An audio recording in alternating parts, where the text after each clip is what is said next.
eyes in the sky, gazing far into the night. I raise my hand to the fire, but it's no use, 'cause you can't stop it from shining through.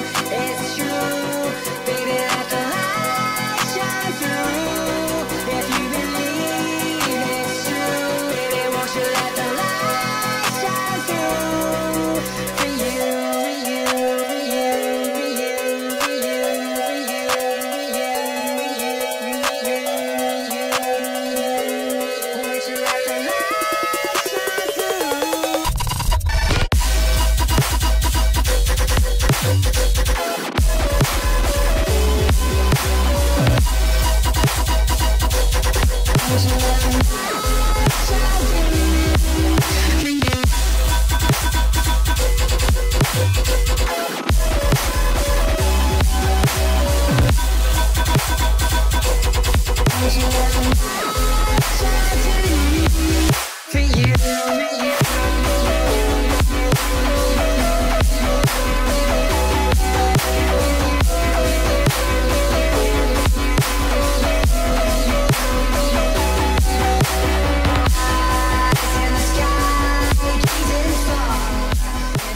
Honda Beat Premium Version Pearl Arctic White. It is powered by 110cc to be exact, 4-stroke, single overhead cam, air-cooled at ESP. Ito ay mayroong lakas na 6.63 kilowatts at 7,500 RPM and max torque of 9.3 Nm at 6,000 RPM. At ito lamang ay mayroong timbang na 90 kilograms, kaya naman kahit lady rider or mga beginners ay kayang-kaya tong i-maneuver. So, pagdating naman guys sa kanyang seat height, ito ay mayroong seat height na 742 mm. Kaya naman kahit mayroong kang height na 5 flat or 4.9, kayang-kaya mo tong abutin. At meron din po siyang ground clearance na 147 mm. So sa mga malalaking humps ng Pinas guys, hindi na madali ito maabot yung ilalim na bahagi ng motor na to. So meron pong dalawang color variant ang premium version, which is itong Pearl Arctic White at itong Matte Axis Gray Metallic. So ito po yung Matte Axis Gray Metallic guys. So dito na muna tayo guys sa kanyang overall looks. So kung mapapansin nyo guys, napaka modern na yung design niya. Di kumpara dati naka bulb type yung kanyang headlight, pero ngayon is naka LED na, same na din kay Honda Click. And kung mapapansin nyo din guys, pagdating dito sa kanyang fairing sa harapan, talagang napakaganda po ng upgrade niya, no? Medyo may pagka-curve at edgy tong isang to. Kating naman sa kanyang headlight guys, ganun pa rin naman, naka bulb type or halogen. And wala po kayong ibang makikitang sticker dito sa premium version, kundi ito lang Honda at saka Beat. Naging premium siya guys kasi doon sa isa na playful version, which is puro decals. Well, ito naka-emblem siya dito. Ayan. And then, kung makipapansin nyo din, yung kanyang mags is kulay faded gold. While dun sa playful version, naka-regular color lang po siya na parang gray. Ayan. So, dito, balik tayo dito guys. So, yung color niya guys is glossy black, matte black, at saka yung Pearl Arctic White niya dito. Equipped na din po siya ng combi brake, na kung saan si click lang yung meron, at saka yung ibang higher displacement na scooter. Pero ginalingan ni Honda dito kay Beat, kaya dilagyan niya na din. No, para sa akin, isa sa pinakamagandang feature yan, na kung saan pag maglo-long ride ka, hindi ka na mangangamba na madaling malak yung wheel mo pag magsa-sudden brake ka, kasi equipped na siya ng combi brake. Pihitin nyo lang po yung left lever, 70% ng brake is mag-engage sa rear wheel and 30% naman dito sa front wheel. Ayan. So dito guys, meron po siyang tire size sa front na 80 by 90 by 14 tubeless tire. At saka, yung nagustuhan ko sa kanya guys, nag-complement yung kulay ng gulong niya na faded gold dito sa Pearl Arctic White, na talagang nagpapa-premium sa kanyang itsura, no? Meron din po palang decals dito guys na combi brake, at ayan, dito Honda, no? Minimal lang. So, ginamitan po siya ng telescopic fork suspension with single hydraulic disc brake and single pot piston brake caliper, na yung brand is Nissan. Ayan, no? So dito tayo guys, banda sa kanyang levers. Sa levers, naka-silver. Equipped na din siya ng park brake lock na meron si Honda Click. At nilagay na din ni Honda dito kay Honda Beat. And dito naman sa kanyang handlebar, ayan, same pa rin yung design kagaya ng dati guys. Kasi nakapag-review na din tayo ng Honda Beat dati, yung old version. At nakapag-gamit na din po natin yung sa long ride sa Surigao before. So, same lang po sila ng grip, no? Ang dashboard guys, malaki na din yung in-upgrade kasi before, iba yung design ng dashboard, no? Tapos iba din yung color, orange yung before, yellow-orange, pero ngayon ginawa ng blue. O, diba? Medyo hindi na talaga siya masakit sa mata pag tututo ka dito sa kanyang ilaw. So, yung information meron dito, yung speedometer, ayan, fuel gauge, odometer, tapos nandito yung turn signal indicator guys, at saka echo indicator. Ayan, so off na natin to. Tapos nandito yung electric start. Ayan, and itong isang to guys ay equip pa rin ng kickstart. So, goods na goods yan pag maubusan ka ng baterya. Hindi ka na mahihirapan magpapandar ng motor mo, no? Kasi meron siyang kickstart. Pagdating naman dito, nandito yung high beam, low beam, ayan, indicator, at saka button, horn, at saka yung turn signal switch, off. Ayan. Tapos, meron na din siyang pride of ownership, meron siyang Honda dito na logo. Sa kanyang packet naman, kung before, medyo maliit lang yung packet niya, eto, medyo malaki na din, at saka hindi na siya ganun ka-shallow. Pero dito sa kabila guys, walang kang mapaglalagyan dito na kung ano-ano kasi ano siya, power outlet.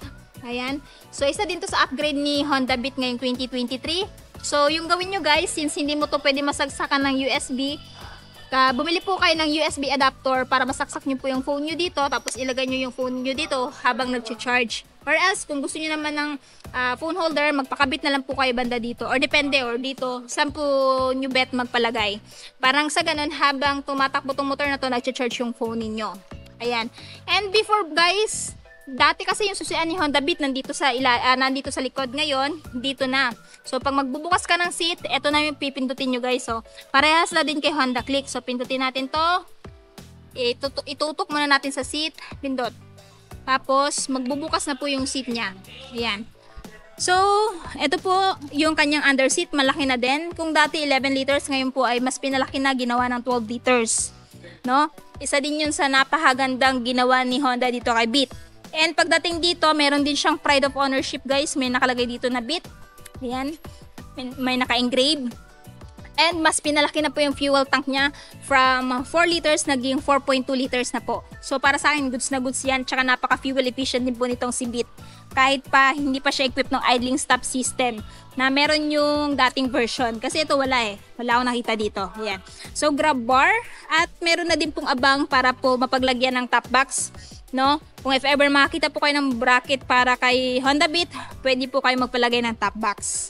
Ayan. So maganda tong motor na to guys pang beginner, no? Kasi napakagaan lang po nito at saka napaka-slick ng design. Hindi siya ganon kalaki. At pwede din po ito pang lady rider. Isa pa guys, sa footboard, ang ginawa ni Honda dito, ginaya niyo yung kay Honda Click 160 malapat yung footboard. So, kung palaparan ng footboard, I think mas malapad tong kay Honda Beat kumpara kay Honda Click, no? Kasi kay Honda Click, malapad siya pero parang meron siyang abang dito. Etong kay Honda Beat, hindi masyado abang, oh. Hindi siya masyado, dito yung kanyang footboard. So, medyo parang parang mas malawak siya tingnan, no? Sa klase ng kanyang style, sa klase ng kanyang body build. Para sa akin lang naman, no? And then, isa pa sa nagustuhan ko dito, guys, is premium talaga yung itsura niya, no? Yung emblem niya dito, Beat. Ayan, no? Tapos yung kanyang faded gold na mags dito. Sa apakan naman ng angkas, ayan guys, pwede mong i-fold kung wala kang angkas. Ayan. Tapos, equip na din po siya ng ACG or alternating current generator. Na kung saan pag i-start nyo po ito, hindi na po siya maingay. Tahimik na lang. No? So, goods na goods yan. Tapos yung tambucho niya guys, ayan, napaka-astig din. Parang carbon matte fiber din yung kanyang heat guard cover. So, yan guys. Plastic. Of course. And, isa pa guys, pagdating naman sa kanyang suspension sa likod, monoshock unit swing suspension pa rin yung ginamit na drum brake. No, drum brake pa rin yung braking system niya sa likod. Pero kahit ganun pa man, again, maganda na tong click na to ngayon guys kasi equipped na siya ng combi brake. Sa tire size naman sa likod, ito po ay merong tire size na 90 by 90 by 14, tubeless. So kung mapako to, hindi siya basta-basta ma-flat, no? Siguro maiiwan yung pako dito bago nyo po napansin. No, napako kayo pag magwa-washing kayo or maybe nakauwi na kayo sa bahay nyo. And isa pa guys, nga pala dito, dagdag ko lang, Since pinalaki na ni Honda yung kanyang footboard, marami na kayong mailalagay dito. Pwede na kayo maglagay ng karton. Depende kung gaano kabigat. Wag naman sobrang bigat, no? Syempre, mayroon ding limitation, no? So, dito guys, ayan, no? May nakalagay dito. Dito kayo titingin ng kilograms na pwede nyo mailagay sa inyong motor. So, 10 kilograms under seat, kasyang-kasya at pwedeng-pwede. Tapos, dito naman sa footboard, ang nakalagay dito, correct me if I'm wrong ha, yun yung pagkakaintindi ko. Dito sa kanyang footboard, isang kilot kalahati lang yung pwede nyong ilagay dito. While dun sa underseat is 10 kilograms. Ayan o. Ayan. So yan guys, tapos may hook. Pwede nyo mapagsabitan ng plastic kung mamamalengke kayo or magmomoling kayo. Ayan. So, yan lang naman. Dito tayo sa kanyang tail. Tail light, ganun pa rin, hindi pa rin binago, full assembly pa rin.